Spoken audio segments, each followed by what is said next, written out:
Pokemon Legends Arceus kept me enthralled. From the very beginning, the freedom to roam around the entire landscape, far from any walls or barriers, felt amazing.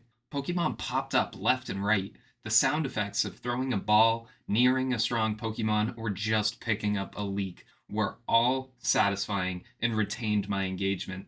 Pokemon Legends Arceus retains the goals but changes the avenues to achieve them.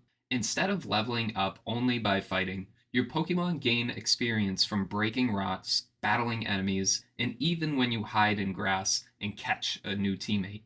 The clash of two clans, an arc of them coming closer together and learning to value each other's difference through experience, felt very sincere, and I appreciate seeing Pokemon tell the story. This feels like a much more free Pokemon. I was given side quests I could take or leave. I was given crafting utensils I could use or forget about. I wasn't stopped from fighting the strong Pokemon at early levels. I remember the first time seeing that Luxio, especially the first time I crossed the river to the Snorlax. That gave me a sense of excitement rare in video games. I knew I wanted to catch it. That Snorlax alone encouraged me to grind my way to a 6-star Survey Corps member before even leaving the first area. Funny. Throughout all other areas, I only gained 2 more stars. I got to play Pokemon Legends Arceus my way. I got to focus on the main story, and the amount of dialogue was not overbearing. Early on, I wanted to get to the point and play. That was a little much.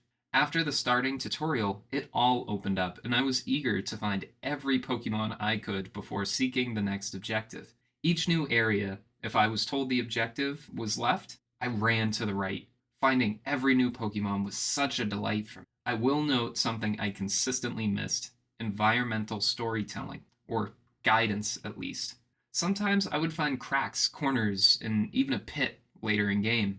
I thought maybe there would be something special tucked away, sometimes one new uncommon Pokemon would be there, in some tumblestones, but that was it. I would have liked to see more of this. While traversing the environment was a delight, attaining the means of traversal felt a bit too easy. While I wouldn't be fond of Surf or Flight being behind substantial challenges, I feel like they'd be more rewarding if the challenge was greater than just asking NPCs. Perhaps something like catching or beating an alpha Pokemon that stole all its favorite food could have been cool. The distortion environments were really, really cool. Walking into this warped and dark area with rare and strong Pokemon teleporting in and out was so exciting. The environment and my time to be hidden in it were both limited. I wanted the rare items and the Pokemon were quick to attack me. All of this mixed together to keep me moving, making quick decisions, and experiencing the consequences of those decisions. It was so engaging, and my only ask would be to make them more frequent. Throughout my whole experience, I came across 3 and accessed only 2 of them. Water environments did spur some complaints from me. Things appeared blocky or to have a halo when under or in front of the water. I was able to get over these graphical hiccups, however, they were not enjoyable. Professor Leventon's point system was something I didn't completely understand for most of my playthrough.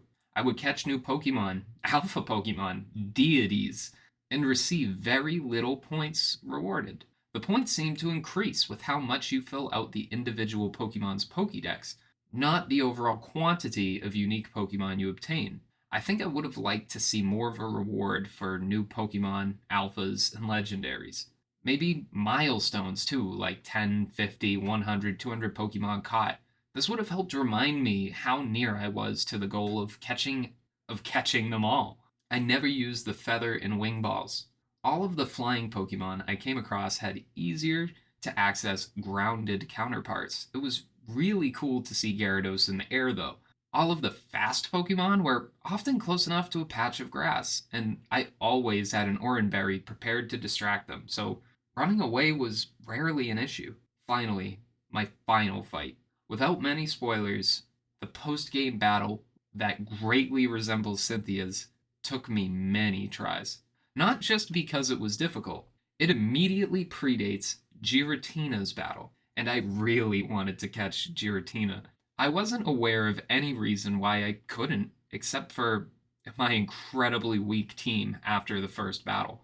Giratina plowed through my team a few times before one battle where I was able to whittle down his health. And on my Pokemon's final move, I went to send out an Ultra Ball, only to find out Giratina couldn't be caught in this fight.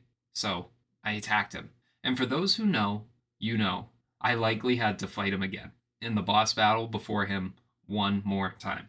Pokemon Legends Arceus offers a refreshing take on the traditional Pokemon formula, providing players with the freedom to explore a vast landscape and choose their own path. The story is engaging, with a heartfelt message about the importance of understanding and valuing differences.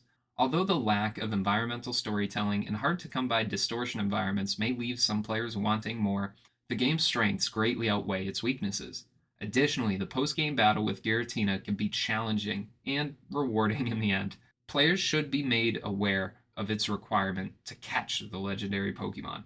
Overall, Pokemon Legends Arceus provides a unique and enjoyable Pokemon experience I haven't felt in a while.